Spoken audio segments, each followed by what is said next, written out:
In caring for others and serving heaven, there is nothing like using restraint. Restraint begins with giving up one's own ideas. This depends on virtue gathered in the past. If there is a good store of virtue, then nothing is impossible. If nothing is impossible, then there are no limits.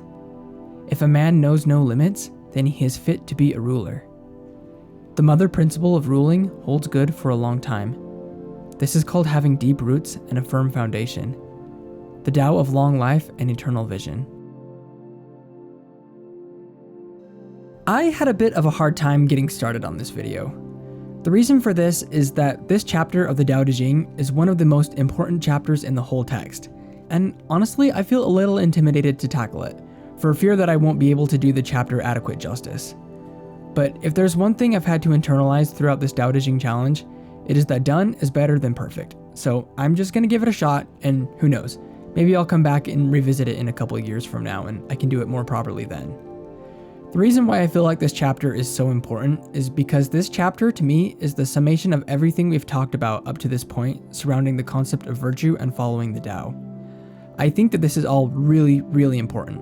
So today I want to break down this chapter in pretty good detail to pull apart what's being said. So with that, let's start at the first couple lines.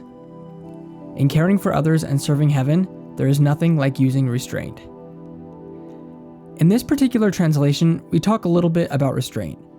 Another word that comes up in a lot of other translations is moderation. Whichever word you prefer to use, we are talking about the concept of not going too far, not trying too hard, not pushing your own agendas too extremely. We're talking about wu wei, about acceptance, the ability to discern between the time to act and the time to merely observe. The chapter tells us that developing restraint starts with the ability or the determination to give up one's own ideas when necessary. This doesn't mean that we can never have goals or plans, but it does mean that we are quick to let go of them when a situation calls for it, and that we are intuitive and discerning enough to know when this is necessary. We may have our own ideas or agendas, but we do not remain attached to them. We hold them loosely, and quickly and easily discard them when the situation calls for it. The next line tells us that the ability to do this depends on virtue gathered in the past. But what does this mean? When we make a conscious decision to follow the Tao, we gather virtue. Every time we follow our intuitions bravely, we gather virtue. Many people think that we become virtuous by trying hard to do good things, or trying hard to change ourselves to become more virtuous by sheer force of will. While the path to virtue does require us to change, and while it certainly does involve our willpower, it is not quite the same thing as this. The path to virtue primarily involves being close enough to Tao to hear our intuitions promptly and powerfully. The first step on this path is an intention to draw closer to Tao. As we make this our intention and make time for quiet contemplation and meditation, we will begin to notice our intuition starting to take effect. New ideas will begin to form in our heads. We will begin to have feelings about what we should do next. These feelings will usually be small, and often they will be easy to ignore if we choose to do so. They will also often be inconvenient and may not seem to make any sense at all. Often, they will urge us to act completely contrary to what we want to do with our own self-will. But we can recognize them because even if they don't feel like something we want to do, they will somehow feel right. Acting on these urges will cause us to act in the best ways, even if they don't seem like the best at the time. If we postpone or ignore these feelings and urges, they will start to diminish, and we may even lose them completely. However, if we follow them immediately and courageously, over time they will start to come more often, and we will get better at understanding and interpreting them. As we continue to follow them, they will direct us to act in ways that will bring us closer to Tao. As we get closer to Tao, we will start to naturally change to become more like Tao. If you've ever felt like Wu Wei feels too nebulous or ethereal to be useful, then this is what it looks like in a practical, actionable sense. This is how to use Wu Wei in your life. This is also what is meant by virtue being gathered in the past.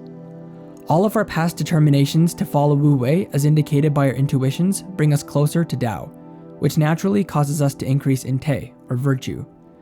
This store of virtue that we have built up over time lends to us an increasing ability to give up our own desires. As we increasingly give up our desires, we are able to act on higher levels of intuitional urges. As we receive and act upon higher levels of intuition, we attain to higher levels of virtue. Higher levels of virtue allow us greater levels of giving up our own desires, And the cycle goes on and on and on until we eventually become one with Tao. And we become one with Tao because we are like Tao. The further along we are on this path, the more we realize that nothing is impossible. The more things cease to be impossible, the less we are bound by the pitfalls and limitations that impede most people. The less we are bound by human pitfalls and limitations, the more fit we are to take care of others. Our virtue and our nature becomes grounded and rooted in Tao. Our foundation is that of Tao. This is the whole point of Taoism. This is the whole point of spirituality. This is the whole point of everything. Thank you so much for watching. There's a link to my Discord in the description of the video in case you'd like to come hang out and talk about this stuff with other like-minded people. And with that, I will see you all tomorrow for chapter 60. Peace and blessings.